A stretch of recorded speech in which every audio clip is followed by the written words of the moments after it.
आशा करता हूँ आप सब बहुत अच्छे होंगे। मेरा नाम है सिद्धांत अग्निहोत्री। स्टडी ग्लोस पे आपका बहुत बहुत स्वागत है। तो कल ही दोस्तों हमने बात की थी रिपब्लिक डे सेलिब्रेशन की। आपको पता ही है कि अब गणतंत्र दिवस रिपब्लिक डे सेलिब्रेशन शुरू होने वाला है। अब तमिलनाडु और वेस्ट बंगाल की झांकियों को रिजेक्ट कर दिया। कल हमने बहुत अच्छे से समझाया था कि किस तरीके से झांकियों को सिलेक्ट किया जाता है। उस पर मेरा पूरा एक लेक्चर है, आप देख लीजिएगा। लेकिन यहां पे सुभाष चंद्र बोस की बर्थ एनिवर्सरी को तो हम सेलिब्रेट करेंगे ही।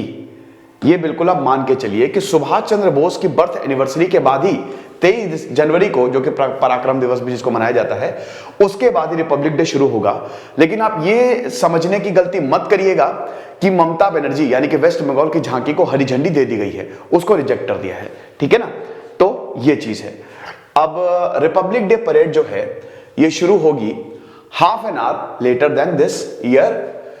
आमतौर पर रिपब्लिक डे परेड 10:30 बजे शुरू होती थी, अब आधे घंटे पहले सुबह 10 बजे शुरू होगी। उसके बाद 26 जनवरी को ये परेड जो है दैट विल स्टार्ट एट 10:30। अरे सॉरी एक्चुअली ये मैंने उल्टा बोल दिया। 10 बजे शुरू होती थी, लेकिन अब 10:30 बजे शुरू होगी ताकि बेटर विजिबिलिटी मिले। कोहरा होगा ना, सब उल्टा फुल्टा हो गया है। बारिश होती है तो जुलाई अगस्त में बारिश होगी नहीं, सितंबर में बारिश होगी। क्लाइमेट चेंज ने सब पलट दिया है। ठंड पड़ती है, मकर संक्रांति के बाद ठंड पड़ना कम हो जाती थी, लेकिन अब सब कुछ उल्टा पुल्टा हो गया है। तो ठंड पड़ती है तो 14 जनवरी के बाद ठंड पड़ेगी, तो सब अजीब व गरीब चीजें हो गई हैं। तो इसीलिए भाई कोहरा बहुत ज्यादा रहेगा, ठंड वैसे भी बहुत ज्यादा पड़ रही है। तो उसके बाद फिर बहुत सारी फिल्म्स दिखाई जाएंगी Republic day, short films on armed forces. आपको पता ही है ना कि 9 डिपार्टमेंट्स जो हैं, 9 डिपार्टमेंट्स 11 स्टेट्स जो हैं अपनी झांकियों को लेके आएंगे। फिर stories related to various runner पे बहुत सारी चीजें जो हैं वो दिखाई जाएंगी। और कैसे झांकियों को चुना जाता है उस पर मैं ऑलरेडी लेक्चर बना चुका हूं। इससे पहले दोस्तों हम आगे बढ़े। हिस्ट्री, पॉलिटी, ज्योग्राफी और इकोनॉमिक्स का कंबाइंड एनसीईआरटी हमने कंप्लीट कर दिया है। हिस्ट्री, ज्योग्राफी, पॉलिटी मैंने खुद पढ़ाई है, तो आप उसको अवेल कर सकते हैं। आप डिस्क्रिप्शन में दिए हुए नंबर पे कॉल करिए। SID10 आपको कूपन कोड यूज करना है। तो अब देखिए शुरुआत होगी 23 जनवरी से। सुभाष चंद्र बोस पे मैंने बहुत सारे लेक्चर्स लिए हैं। 125 1897 को आपको पता है सुभाष चंद्र बोस का जन्म हुआ था, तो इस बार इनकी 125वीं बर्थ एनिवर्सरी है। तो ये बहुत बड़ा इवेंट है। यही ममता बनर्जी का कहना था कि हमको स्वामी विवेकानंद, अरबिंदो घोष, रविंद्रनाथ टैगोर, सुभाष चंद्र बोस की झांकी निकालनी थी और आपने रिजेक्ट कर दिया इसे। तो it is quite painful. Tamil Nadu का भी यही कहना था, लेकिन अब जो है सो है। फिर आप सुभाष चंद्र बोस की 125वीं बर्थ एनिवर्सरी के बाद ही सेलिब्रेशन जो है वो शुरू होंगे। तो जनवरी 23 विल बी सेलिब्रेटेड एज पराक्रम दिवस, ये तो बता ही दिया है। अब उसके बाद फिर इससे स्पेशल प्रोग्राम होगा, ये सब आप देख ही सकते हैं। प्रधानमंत्री मोदी जी जो हैं, वो जो विनर्स हैं, नेताजी सुभाष चंद्र बोस आपदा प्रबंधन पुरस्कार जो कि 2018 में इंस्टीट्यूट किया था, तो जो भी इसके विनर्स हैं उसको यहां पे अवार्ड देंगे। देन उसके बाद 24,000 लोग अटेंड करेंगे इस साल। पिछले साल 19,000 थे। कोविड से पहले लगभग 1 लाख के करीब लोग जो है वो अटेंड कर सकते थे परेड को, लेकिन इस बार ऐसा नहीं होगा। आगे देखते हैं। उसके बाद प्रधानमंत्री Modi ji national war memorial 26 जनवरी को इसका भी उद्घाटन करेंगे। मतलब उद्घाटन क्या, इसको शोकेस करेंगे।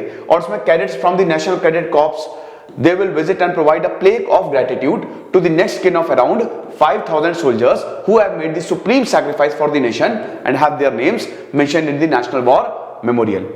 तो ये सारे जो इवेंट्स हैं वो होंगे। उसके बाद फिर डांस प्रोग्राम होगा। 480 डांसर्स जो हैं वो पार्टिसिपेट करेंगे। देन उसके बाद defence minister along with the ministry of education, ये वीर गाथा कंपटीशन है जिसमें लगभग 8 लाख स्टूडेंट्स जो हैं वो पार्टिसिपेट करेंगे सारे स्टेट्स और यूनियन टेरिटरी से। वीर गाथा मतलब स्टोरी ऑफ जो वीर मतलब जो सैक्रिफाइस की स्टोरी है, जो जिन फ्रीडम फाइटर्स और जिन हमारे जवानों ने भारत के लिए योगदान दिया, सैक्रिफाइस किया, तो उनकी स्टोरीज। इस बार ये बहुत बड़ी खबर है भाई, सेंट्रल एशियन कंट्रीज को बुलाना था। ठीक है, सेंट्रल एशियन कंट्रीज के लीडर्स को बुलाना था, लेकिन कजाकिस्तान में आपको पता ही है बुरी हालत है। लेकिन कजाकिस्तान इशू नहीं है, इशू यहां पे कोविड-19 है। पिछली बार भी कोई गेस्ट नहीं आया था और इस बार भी कोई गेस्ट नहीं आएगा। तो no chief guest republic day parade. Central Asian leadership जो है वो वर्चुअली इसको अटेंड करेंगे। देन लास्ट में बीटिंग द रिट्रीट सेरेमनी होती है 29 जनवरी को, और इसमें भी कुछ नए एलिमेंट्स होंगे। Project mapping show to commemorate 75 years of independence around 3 to 4 minutes. ये बहुत बड़ी बात है। बीटिंग दी ड्रम सेरेमनी, बहुत सारे ड्रम्स ये देख सकते हो ना। 75 साल हमने आजादी को पूरे कर लिया। आजाद भारत 75 साल का हो गया है। पूरी तरीके से ब्रिटिशर ने बर्बाद कर दिया था, लूट लिया था, खत्म कर दिया था पूरी तरीके से। बंगाल में लाशें बिछा दी थी इन ब्रिटिशर ने, खाने को कुछ भी नहीं था। इकोनॉमिक एक्सप्लॉयटेशन एक चैप्टर भी है मॉडर्न हिस्ट्री में। अभी मैं पेड कोर्स में मॉडर्न हिस्ट्री पढ़ा रहा हूं, तो उसमें यही बात मैं कर ही रहा हूं। तो आप ये समझिए कि 75 साल के हम हो गए हैं, तो इसमें इसका भी सेलिब्रेशन जो है 3 से 4 मिनट हम 75 ईयर्स ऑफ इंडिपेंडेंस हम ट्रिब्यूट करेंगे, and it will be showcased on the wall on north and south block before the end of the ceremony. आगे देखते हैं। उसके बाद 1000 ड्रोन्स जो आईआईटी दिल्ली ने बनाए हैं वो भी फीचर होंगे during the beating retreat ceremony. Then 75 aircraft, 75 aircraft they will participate. ये ट्रेडिशनल फ्लाई पास सिस्टम है, आपको पता है। परेड में एयरक्राफ्ट तो पार्ट लेते ही हैं, ऊपर से श्यू श्यू करके एयरक्राफ्ट जो है वो निकलते हैं। This will mark the end of the ceremony. तो इसमें विंटेज यानी कि पुराने और मॉडर्न एयरक्राफ्ट दोनों ही पार्ट लेंगे। राफेल जो अभी हमने लिया है, Sukhoi, Jaguar, MI-17, Sarang, Apache, Dakota, they will be showcased. तो fly past will witness 15 different formations by these aircraft and helicopters. तो ये लेक्चर था दोस्तों। इसमें बड़ी बात ये है कि एक तो नेताजी सुभाष चंद्र बोस की जो बर्थ एनिवर्सरी सेलिब्रेशन, उसके बाद रिपब्लिक डे शुरू होगा, प्लस मतलब उसी से ही रिपब्लिक डे का आगाज होगा।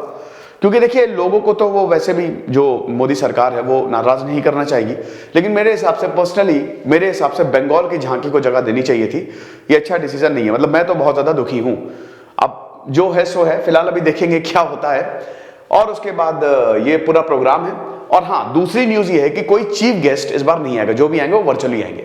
Thank you so much.